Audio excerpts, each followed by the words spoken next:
Picture this: a railway project stretching across more than 1,500 kilometers. A mega project valued at $68 billion. A national dream decades in the making. This is Vietnam's North-South High-Speed Railway, an infrastructure venture that could fundamentally reshape the entire nation. For years, Vietnam courted China to bring this vision to life, but Beijing's interest remained lukewarm. Then, last December, Vietnam announced a partnership with Germany's Siemens Mobility. The entire country erupted in celebration. Finally, after endless delays, the dream seemed real. But just 8 days later, the entire project came crashing down. What went wrong? Why did China turn its back on Vietnam? And what does this collapse reveal about infrastructure development in Southeast Asia? If you appreciate in-depth global economic analysis, make sure to subscribe and turn on notifications. Let's begin. Vietnam's deadly railway problem. To understand why this railway matters, you need to understand Vietnam's geography and its infrastructure crisis. Look at a map. Vietnam is shaped like a long ribbon running north to south. One modern railway line could connect every major city from Hanoi to Ho Chi Minh City. But Vietnam's existing railway infrastructure is literally a relic from the French colonial era. Over 70% of Vietnam's rail network consists of meter-gauge lines built in the late 19th and early 20th centuries. Many have been operating for over a century, and they show every year of their age. The consequences are deadly. In just the past 2 years, Vietnam has experienced approximately 93 railway-related accidents, resulting in more than 60 deaths. These aren't minor incidents. We're talking derailments, collisions, and catastrophic accidents at unprotected crossings. Last March, a freight train collided with a truck at a railway crossing. 3 carriages derailed, completely shutting down Vietnam's only continuous north-south railway line for hours. This single incident paralyzed movement across half the country. This is why Vietnam's high-speed rail dream was born. The vision: 6 hours instead of 30. The original vision was breathtaking.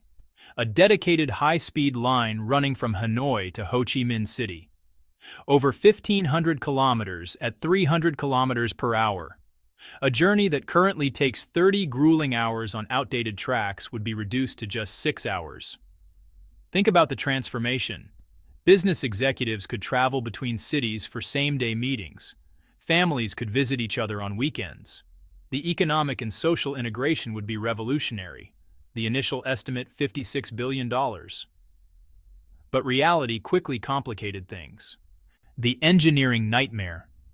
Here's the problem. While northern and southern Vietnam are relatively flat, the central region is dominated by mountains and highlands, the Annamite Range. For high-speed trains operating at 300 kilometers per hour, this terrain is a nightmare. The track must be nearly level and extremely straight. The numbers are staggering. 60% of the route would need elevated bridges and viaducts. 10% would require tunnels through mountains. Less than 30% could be built at ground level. Imagine hundreds of kilometers of elevated structures, dozens of major tunnels, hundreds of bridges, all engineered to withstand typhoons, earthquakes, flooding, and tropical climate conditions. As detailed planning progressed, costs climbed from $56 billion to $68 billion. To put this in perspective, Vietnam's entire GDP in 2024 was about $430 billion. This single project would consume roughly 16% of annual economic output. For over 2 decades, the project remained trapped in endless planning cycles. Routes changed. Specifications were revised, financing models were proposed and discarded, but actual construction never began. Until last December. December 17th, the day everything changed. On December 17th, VinFast, a subsidiary of Vietnam's powerful Vingroup conglomerate, officially signed a $68 billion agreement with Siemens Mobility to build the railway. The partnership structure seemed carefully designed. There was a phased approach. Instead of building everything at once, construction would begin with demonstration sections in high-demand areas around Hanoi or Ho Chi Minh City. The timeline was smart, too.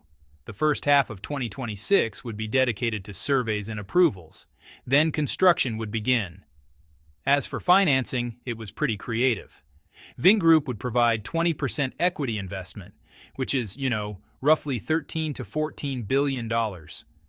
Vietnam's central bank would step in with 80% in loans, about $54 billion, with a 35-year repayment at zero interest.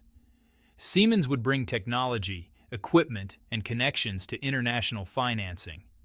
The Vietnamese government would offer policy support, land acquisition, and complementary infrastructure. This multi-party structure really distributed risks among different participants, making the project seem, viable. But why Germany? The technology transfer factor. But why Siemens instead of China or Japan? The answer is technology transfer. Siemens has operated in railways for over a century. German engineering means reliability and longevity. But Vietnam wasn't just buying trains, they were buying knowledge. Siemens committed to comprehensive technology transfer. This wasn't a turnkey deal where Germany builds everything and Vietnam just operates it. Instead, the plan was to gradually transfer critical technologies to Vietnamese partners, enabling local manufacturing, maintenance capabilities, and eventually, indigenous development. For Vietnam, this was potentially more valuable than the railway itself, a real pathway to upgrade domestic manufacturing and develop a skilled technical workforce. Headlines proclaimed, Vietnam officially enters the high-speed rail era. Public excitement was, honestly, unprecedented. Citizens imagined fast, comfortable travel replacing marathon journeys on colonial-era railways. This euphoria, though, lasted exactly 8 days. December 25th, the collapse. On Christmas Day, Vingroup dropped a bombshell. They requested permission to withdraw from the project entirely. The official explanation cited refocusing resources on other priorities. But here's the real issue. Vingroup is primarily a real estate and consumer goods company. They have zero railway experience. In the partnership, virtually all technical work would fall to Siemens. Vingroup's role was local connections and, critically, massive financial commitment. Railway projects have extremely long timelines. The North-South Railway would require a decade or more just for initial construction. Full completion might take 2 or 3 decades. During this entire period, enormous capital would be tied up generating little or no return. For a private corporation expecting returns measured in years, not decades, this makes no business sense. Locking up $13 billion for 20 or 30 years is, frankly, absurd when that money could be invested in ventures delivering returns within 3 to 5 years. Additionally, Vingroup had been struggling with its VinFast automotive venture, which has consumed billions while failing to achieve profitability. The company was already overextended. From Vingroup's perspective, withdrawing, despite the embarrassment, was better than being trapped in a financial commitment draining resources for decades. Why this might kill everything? Vingroup's withdrawal creates cascading problems. For Siemens, losing their local partner is honestly catastrophic. International companies, they really need strong local allies who understand the political landscape, can navigate bureaucracies, and manage all those practical challenges on the ground. Without Vingroup, financing coordination just collapses. Will the central bank still commit $54 billion without a private sector anchor? Political relationships are basically severed, and Siemens would have to build new connections from scratch, which could take years. Implementation? That becomes almost impossible. Land acquisition, permitting, local contractors, all of that requires deep local knowledge that Siemens just doesn't have. There's a real possibility Siemens will quietly withdraw too. Why would they commit resources to a project that's looking increasingly unlikely to succeed? If Siemens walks away, Vietnam is back to square one, or honestly, maybe even worse. The international embarrassment could make attracting future partners even harder. The hidden obstacles here are, well, pretty daunting. Even if financing and partnerships were somehow resolved, enormous challenges would still remain. Land acquisition, for example. The route affects thousands of properties, and every owner has to be compensated and relocated. In Vietnam, where property rights are often unclear and records incomplete, this process can take years and generate some really intense conflict. Then there are the environmental assessments.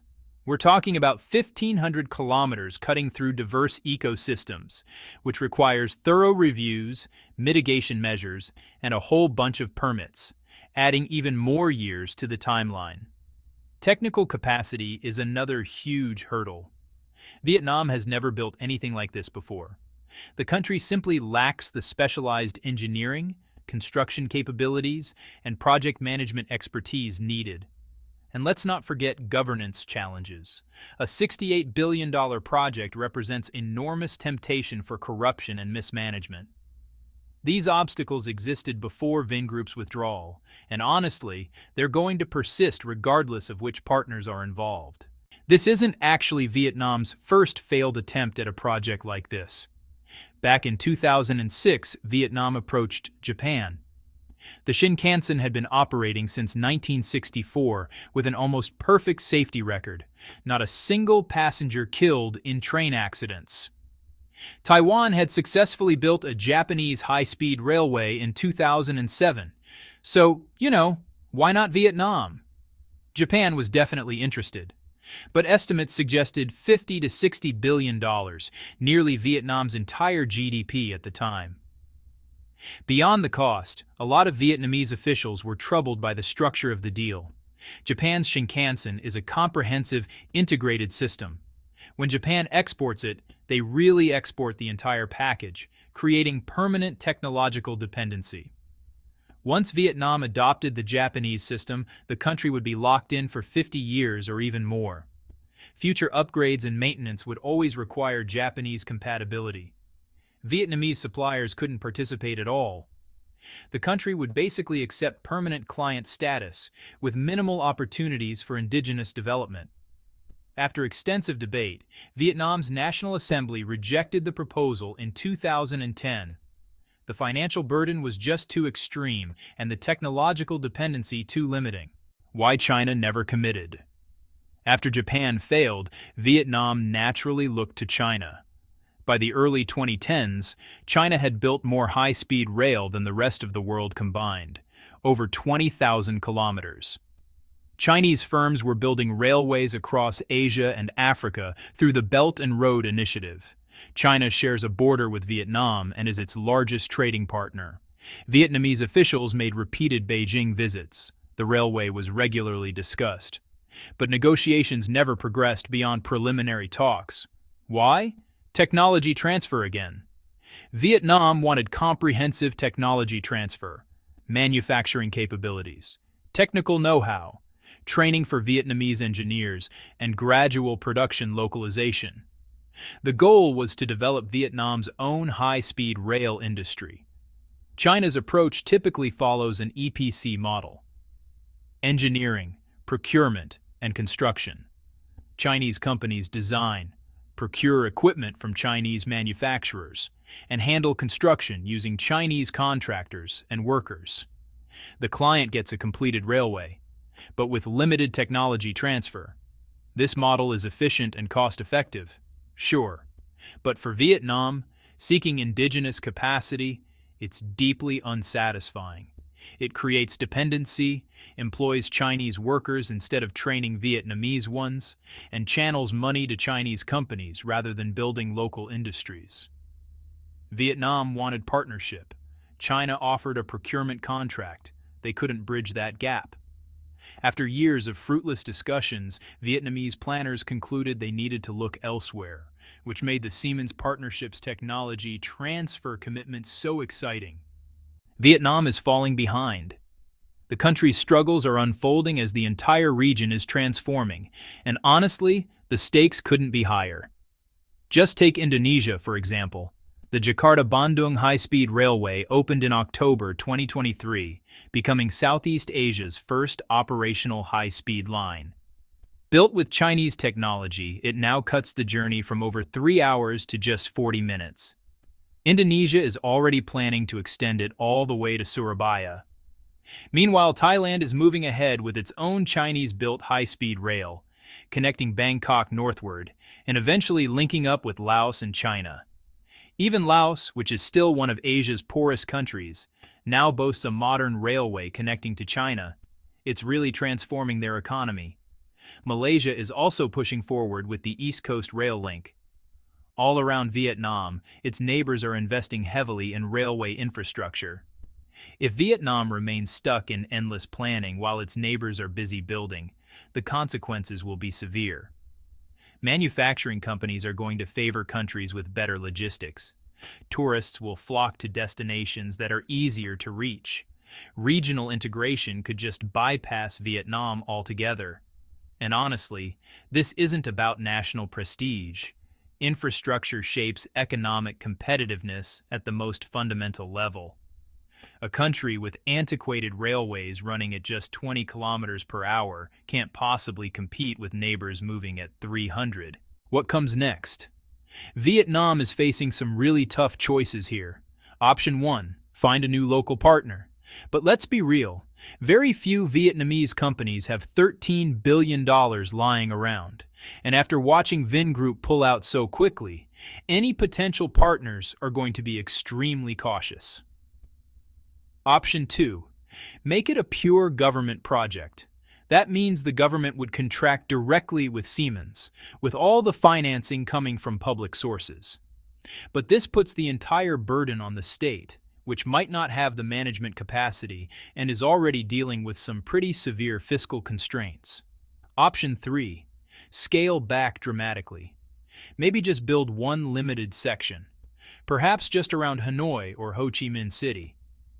This would require less capital and could deliver results sooner, but it doesn't really solve the national connectivity problem. Option 4. Pause and wait.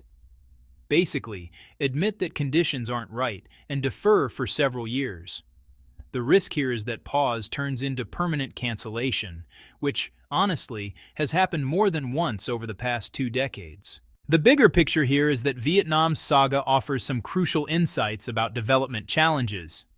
For one, technology transfer is absolutely non-negotiable for countries that want long-term capability instead of being stuck in perpetual dependency. But wow, it does make partnerships much harder. Public-private partnerships might sound perfect in theory, but they're extremely difficult to pull off when private companies and governments have such different time horizons and risk tolerances. Scale is a huge factor too. At $68 billion, conventional financing is nearly impossible unless you accept terms that could compromise your sovereignty. Geopolitics also shapes infrastructure decisions. China could build it, but won't provide technology transfer. Japan's technology is just too expensive. European companies are willing, but they don't have China's scale of financing. Delay, unfortunately, has compounding costs. Every year Vietnam postpones modern infrastructure means more accidents, more inefficiency, and more lost economic opportunity. In conclusion, dreams and hard realities. Vietnam's North-South high-speed railway really embodies the country's development aspirations and its determination to play a central role in Southeast Asia's future. But this whole story shows just how profound the challenges are for developing countries trying to build world-class infrastructure. The obstacles aren't just technical or financial, they're about aligning multiple parties with different objectives, dealing with geopolitics, managing domestic pressures, and mobilizing massive resources for projects whose benefits won't be seen for decades. Vingroup's dramatic withdrawal after just 8 days really shows how fragile even the most promising partnerships can be when massive capital commitments and uncertain returns are involved.